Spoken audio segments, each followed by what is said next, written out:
What's up, everyone? I said I was going to bring this to you. It's about the Bill Davis racing with Dale Jr. I went back, made some notes, so it kind of going to jump around, but it's kind of the timeline how Jr. was talking to him. But here we go. Obviously, a huge Ward Burton fan, so maybe it's a little biased, but I don't think so because there's a lot of things that put together and whatever. Look, I'm wearing a net zero, and Bill Davis said that Ward was basically, his career was done after that.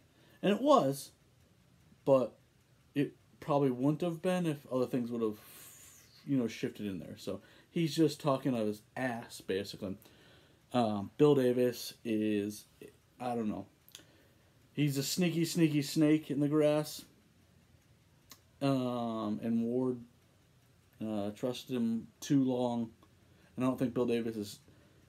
When you listen to that interview with him and Dale, Dale was talking a lot, and Bill Davis was giving like one word, 2 word, maybe like a full sentence, and it's done. And he wasn't carrying the conversation, nothing.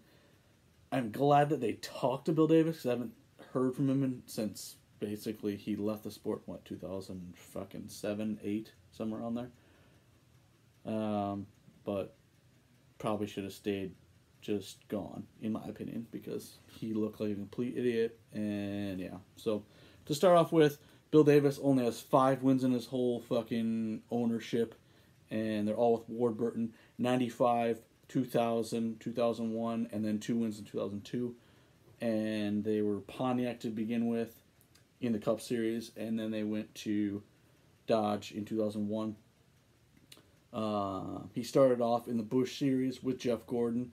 And you listen to the interview, and he was very butthurt when Jeff Gordon left. But, you get a better thing from a more competitive team, which was Hendrick. You're going to go with it. Sorry, Bill. That's how the world works.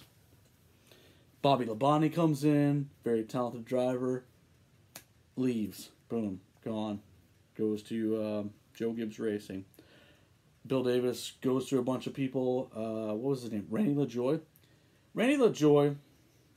I'm like on the fence with Randy LaJoie. I never really loved him as a race car driver, but I don't really have anything really bad to say about him. But Bill Davis said that he had an attitude or something, and he did, but dude won 2 fucking Busch Series championships, so suck on that, Bill. Then Ward came in the picture, and then Ward got their first victory in 1995. Ward always said in multiple of his interviews, and you can go back and look on the Dale Jr. download, that he had a handshake deal with Bill Davis and all them. Maybe they did have an actual contract, who knows. They only know that, but back in the 90s and early 2000s, a lot of people worked by the handshake. You didn't have to worry about people suing you. You didn't have to worry about... There were those occasional people, but it was very much a handshake deal kind of thing. People were very trustworthy. You didn't have to worry about little snakes. There were snakes in the grass, but not as many as there are today. You got to cover your ass now. But back then, not as many. You still had to watch out for them, but it was very few, or at least that you knew. Let's see what else. So Bill Davis said that they were in a contract, and he also said that they were always behind the ball from the the big boy teams like Hendrick, Penske, Joe Gibbs, Richard Childress, all those guys. Ward said that, so I believe that's very true. But then he also said that, or Ward said that he wouldn't get checks consistently. So, one of 2 things. Either Ward was saying, hey, don't worry about my check, pay other people and let's fucking keep fucking racing, or let's put that money towards other things to make our team more competitive. But either way, Bill Davis looks like a moron from that, because why would Ward say that? In what scenario would that make him look good? Because I wouldn't admit that, because if you were lying about that, you'd look like a moron. He also so this also really drives me completely nuts. So Bill Davis talked about how Dodge didn't really know what they were doing. And Dodge paved the way to what racing is now. When Dodge came into the sport, they started, I think it was late, like fall, winter of 98, developing a car, getting all this stuff, going through they didn't enter the league until 2001. So they were a solid 2 years of just developing engines, developing the car, developing in the wind tunnel, developing, sitting behind the lines, putting millions on millions of dollars doing this. And all Bill Davis had to say was they didn't know how to race. And then he also talks about, so I'm trying to put this all together rather than fall on the fucking line. He's kind of butthurt that Ray Evernham was kind of the lead guy, and he was. And apparently Jeff Gordon was supposed to come from Hendrick to go with Ray, which I just don't see why that would happen, because, and just listening to the Ray Evernham things and Jeff Gordon, I don't see why that maybe it was true, but like, if I was Jeff Gordon at the time, I wouldn't leave if I'm winning. In 1998, after he's rolling off probably one of the best seasons ever, maybe 99, maybe two, but still no.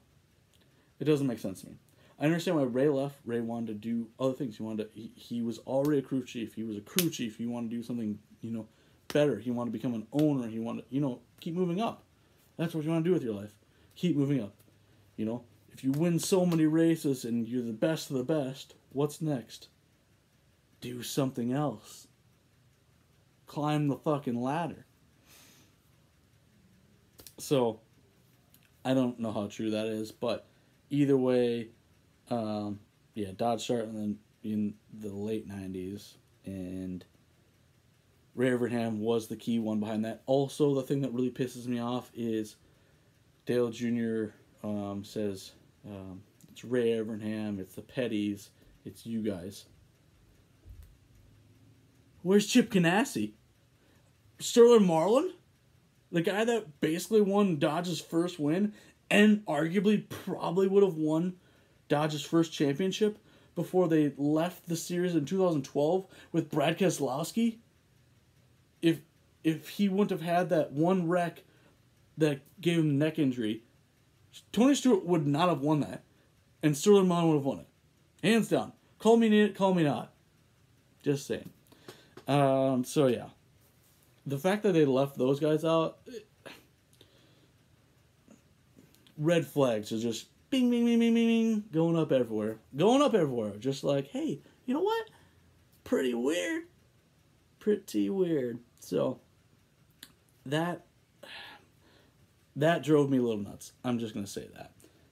And that's why I know Bill Davis is a liar, because he didn't correct. Like, how do you not know that? Because all the Dodge teams were working together. They were working together. So, like, nowadays, any sort of team, so if Chevy teams go to the super speedways, the Ford teams, the Toyota teams they all work together.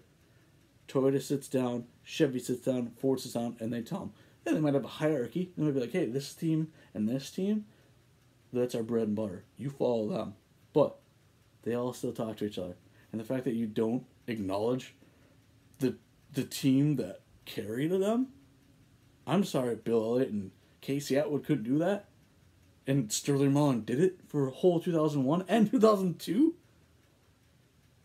And no acknowledgement. No being, but red flags everywhere. And it just made my blood boil. Like, and I'm a Ward Burton fan. So, but that's going to end our part 1 of this. We're going to get into part 2. And think about it.